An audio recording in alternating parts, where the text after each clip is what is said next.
Taubat bandar narkoba Freddy Budiman sebelum eksekusi mati.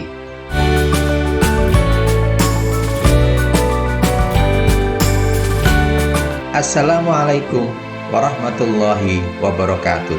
Selamat berjumpa kembali dengan Novela, berbagi kisah dan cerita.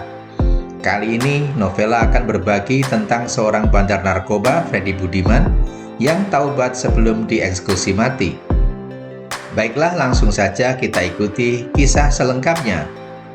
Freddy Budiman dikenal sebagai bandar narkoba kelas kakap di Indonesia. Jaringannya tak hanya di dalam negeri, tetapi juga internasional.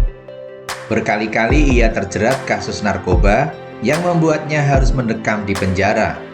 Tetapi hal itu tidak membuatnya jera. Pada 2009, Freddy pernah divonis 3 tahun 4 bulan setelah tertangkap memiliki 500 gram sabu-sabu.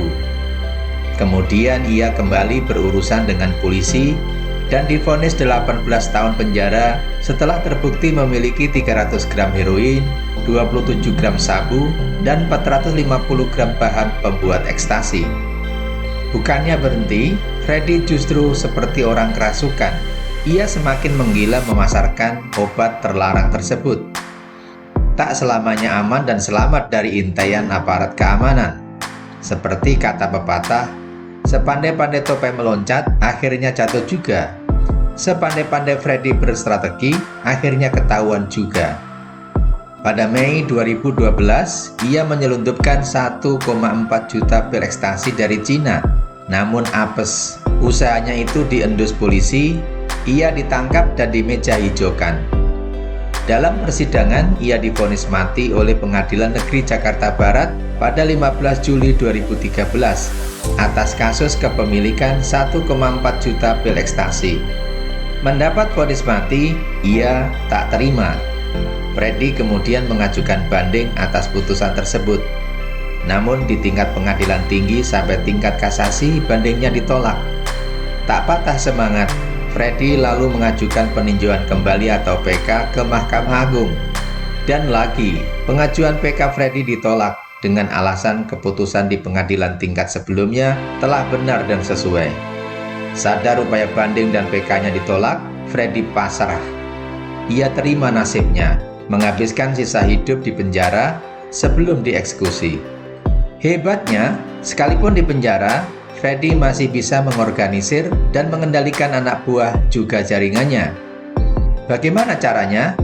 Dikutip dari Kompas, Freddy melakukan komunikasi dengan anak buahnya dari dalam penjara menggunakan fasilitas warung telepon atau wartel yang ada di LP Nusa Kambangan, tempatnya mendekam, yang bukanya cuma di pagi hari jam 9 sampai dengan jam 11 waktu Indonesia Barat. Dengan fasilitas wartel SUS, Freddy mengaku dapat berkomunikasi dengan timnya di berbagai lapas seperti di LP Cipinang dan Salemba. Dia bahkan bisa menghubungi jaringannya di Belanda. Menjelang eksekusi mati, rupanya Allah memberi hidayah, membuka pintu hati Freddy menyadari akan dosa dan kesalahan. Ia bertaubat. Hari-hari ia habiskan untuk beribadah dan membaca Al-Quran. 2 hari sebelum dia ditembak mati, Freddy Budiman disebut sempat menghatamkan Al-Quran hingga 7 kali. Selama 2 hari, Freddy terus membaca Al-Quran. Sebelum eksekusi mati terhadap dirinya dilakukan, Freddy mengajukan 2 permintaan. Pertama, minta diizinkan mengucapkan kalimat tahlil, La ilaha illallah Muhammadur Rasulullah. Tolong izinkan saya pada saat sebelum ditembak mati mengucapkan kalimat La ilaha illallah. Tutur Ustadz Fatih Karim menirukan ucapan Freddy.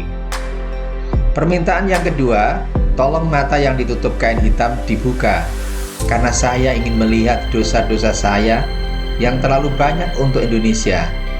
Mulanya permintaan yang kedua ini ditolak, namun karena rengekan dan Freddy memohon-mohon, akhirnya dikabulkan.